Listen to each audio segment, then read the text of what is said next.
Hello, Joe, and firstly, thanks for joining us here at Hayes TV. It's great to speak to you. Obviously, you've been at the club a couple of months now after joining from Colne.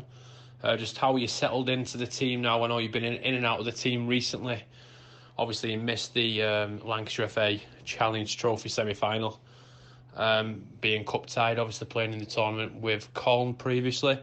So yeah, just recapping how much you're enjoying your football at the moment. Playing under Matt Barnes and the staff there, the great set of lads, and obviously a great result on Saturday. Hi Tom, yeah, thanks for having me on Hayes TV. It's an absolute pleasure to be able to come on and talk to you about my time here at Prestwich Hayes. So yeah, I signed for Prestwich in around late October, signed on loan from Colne. So I started the season off at Colne. A real good opportunity for me to go there and experience what it's like at that level. Previously, the season before, I was there on a dual reg, but this season I got invited to go to the pre-season, and it was an opportunity I couldn't really turn down, going to a club at that level and testing myself against those type of players. So I spent all pre-season there, and it was a real good experience to be training with them lads 3 times a week, and then to be involved in the pre-season fixtures, coming up against the likes of Chester, Ashton United and Hyde United, so some real good opposition in there in the pre-season, and a bit of an eye-opener for myself coming up against these sort of teams, comparing to last season where I was at New Mills and playing college football, to then the season after be coming up against some Conference North sides. So a real good opportunity and one that I thrived off. I can't thank Cunny and Kyle enough for giving me this opportunity. Quickly I came to realise that I weren't going to be getting the minutes that I needed or I wanted. So eventually I did end up asking for a loan move. Initially I should have been going on loan to Longreach Town. That was all set up, and then last minute that one fell through. So still I'm sitting on the bench, I'm not getting minutes, and then eventually ended up signing on loan for Padiham. Only spent about 5 games there, but it served its purpose. I got minutes and I played. So a real big thank you to Mozza and Mono for allowing me to go there and get some much needed minutes when I needed them. Then the opportunity to come to Prestwich come along. I was driving to uni, and then Barney rang me and he said everything's set up. All you need to do is sign a paper. And it was an opportunity I couldn't really turn down. It was the right time and it felt right. Obviously, Barney shown a bit of previous interest, so I knew he was keen to get me on board. I knew a few lads who were down there at Prestwich, previously played against them, knew it was a good setup, knew they always had a good team, and they was doing all right in the league, so it was a no-brainer to sign for Prestwich Hayes. Since Barney took over, it's like our season started again. The whole dressing room changed, a lot of new players come in. We lost quite a lot of players. So it was a fresh start for obviously Matt being manager, us lads coming in, and it felt like our season started again. We had a fresh team. We were still in with a chance of doing well in the league, and the lads that we brought in were all top lads. Not one of them had an ego, or not one of them had an issue. We all just got on with it, and straight away everything just seemed to click into place. And I mentioned Steaton game again. After that game, there was an energy and a belief that we've got something special here. This dressing room is special. And honestly, I can say it is the best dressing room I've been involved in.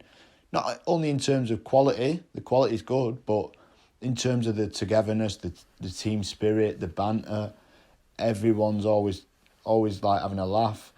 But then as soon as it's Saturday or it's Tuesday and it's game day, we're on it.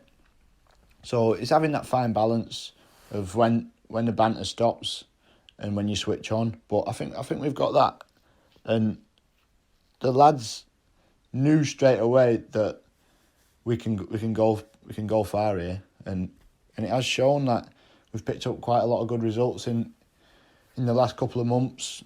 I think that when he first come in, I think it was 7 unbeaten, 8 unbeaten, and we honestly believed we could go on all the way, and it was going to take someone special to beat us.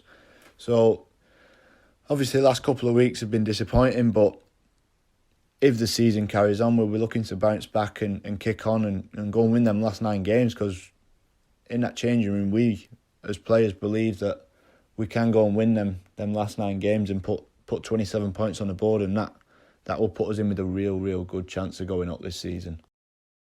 So in terms of stability at Prestwich Hayes, Joe, there's been ups, there's been downs, especially over the last couple of months. Obviously, there was the heavy defeat in the Lancashire FA Challenge Trophy just over a week ago.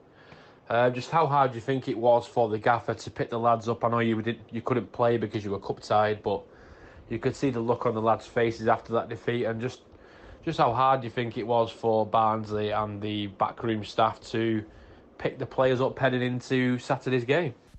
Yeah, so the Bamber Bridge game, a game that was a real good opportunity for the lads to go and experience playing against a side of their calibre.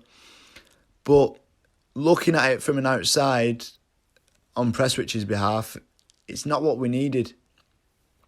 Obviously, I was watching the game as a Prestwich player, but not involved, and it was not what we needed at all. We'd shown good league form in the last couple of months, putting in some really good performances, picking up some vital points, and then to go up against Bamber Bridge, 3 leagues above you, and take that momentum away from you, if you will, in the league, it's not what we needed. So I think it come at the wrong time, and then you go and lose by that many.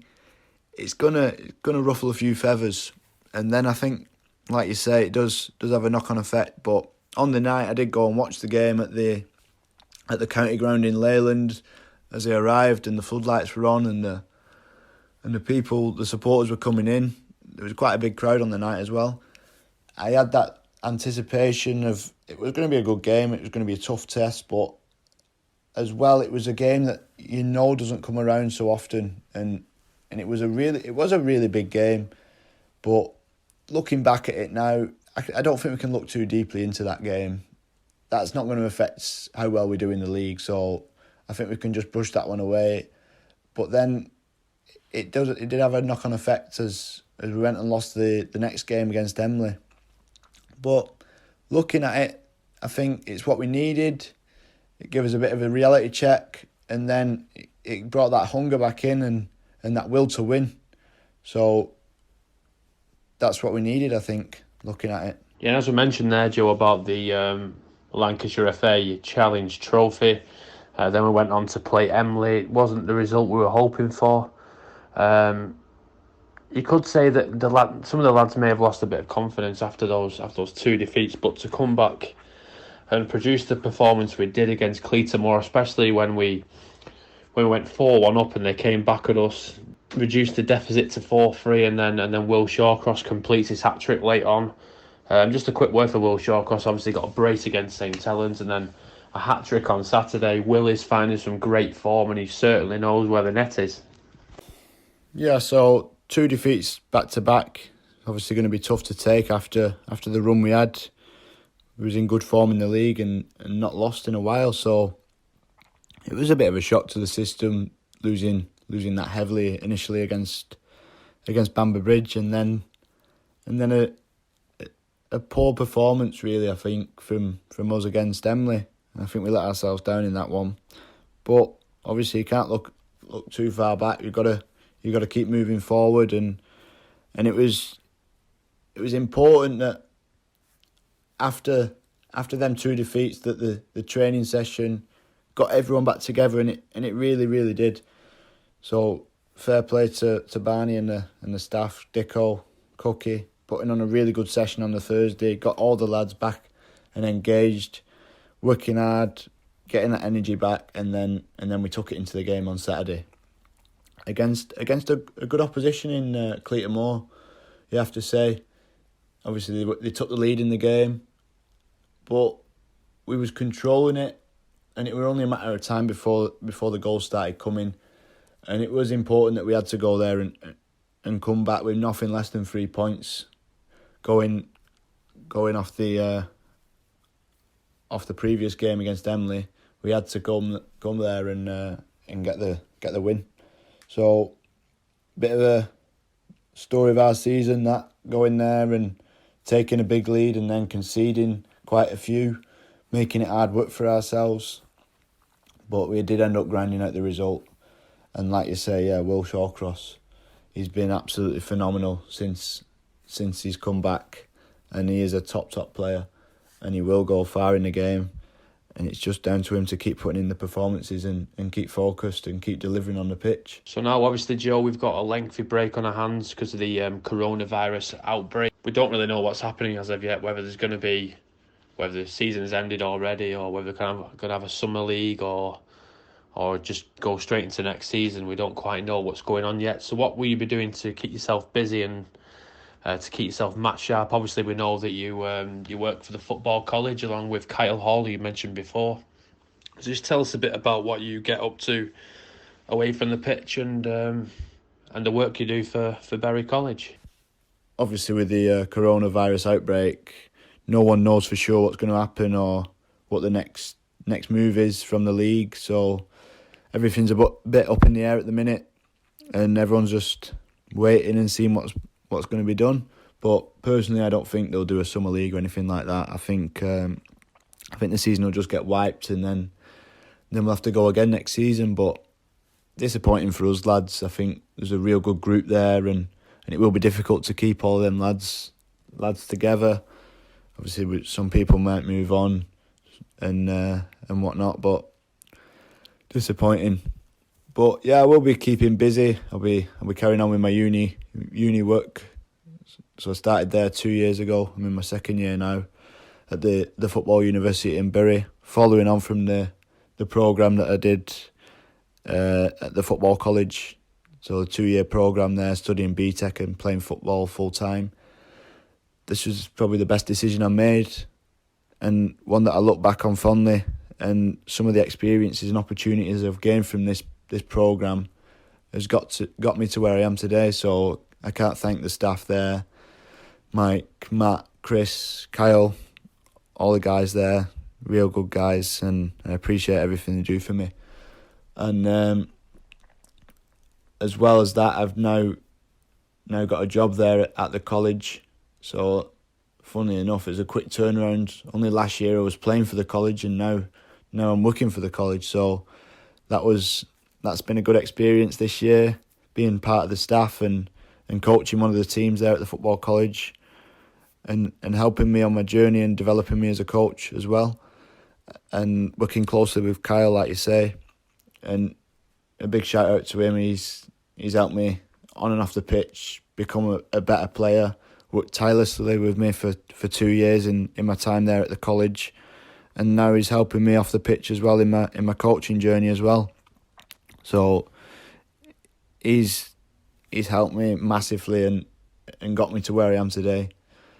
And then additionally to that, I will be doing one-to-one sessions. So me and my friend, this time last year, around a year we've been going now nearly, set up a one-to-one business, so like a private football training company. So we're doing one-to-ones. We do that 3 times a week. So mainly on Sundays we do that. So it's quite tiring, a lot of hours, but I wouldn't change it for the world. If anyone wants any one-to-ones, I think Dan Vinton is in need of some. So I'll be expecting a message off a few lads for some one-to-one sessions over the break. I just want to say a massive thank you to Tom Beresford for allowing me to do this interview and inviting me on Hayes TV. It's been a pleasure to work with you and do this, and I hope the listeners have enjoyed it and got more of an insight into my journey and my time here at Prestwich. So thank you.